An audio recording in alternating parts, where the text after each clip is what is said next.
Tila kakambal na ng amihan season na pagdami ng mga nagkakasakit na malatrang kaso. Ang paalala ng Department of Health para makaiwas sa sakit sa unang balita ni JP Soriano. Kagagaling lang sa ubot-sipon ng security guard na si Jeffrey matapos maulanan nitong mga nagdaang bagyo. Nahawa pa niya ang kanyang pamilya na kasama sa bahay. Napakahirap po kasi actually hindi ka makakakilos pag kailangan sa araw-araw kumita. Isa si Jeffrey ayon sa Department of Health sa mga nagkaroon ng influenza-like illness o ILI na inaasahan daw tumaas matapos pumasok ang northeast monsoon o amihan sa Pilipinas. Ito yung diagnosis sa mga sintomas na kahalintulad ng trangkaso tulad ng ubo at sipon, lagnat, pamamaga ng lalamunan o sore throat at pananakit ng katawan.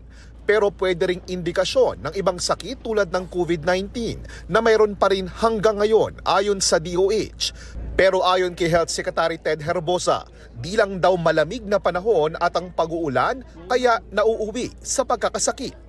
It's actually dahil kulob ka sa isang room with people, one person coughing, hawa-hawa na kayo ng acute respiratory infection. Sa datos ng DOH, nitong Setyembre umabot sa mahigit 100,000 kaso ang influenza-like illness o ILI na naitala mula Enero hanggang August 2024 pa lang. Dahil pinakadelikado raw ang ILI sa mga matatanda, sila raw ang binabantayan ng DOH.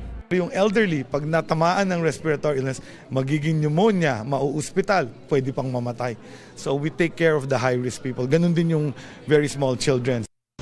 Paalala ng DOH sa publiko, alalahanin ang mga natutuhan nating pag-iingat noong COVID-19 pandemic para makaiwas sa mga nakakahawang sakit gaya ng ILI. Kapag may respiratory illness, magsuot ng face mask para hindi ka makahawa. Ugaliin din ang paghuhugas ng kamay at ang paggamit ng hand sanitizer. Ito ang unang balita, JP Soriano para sa GMA Integrated News.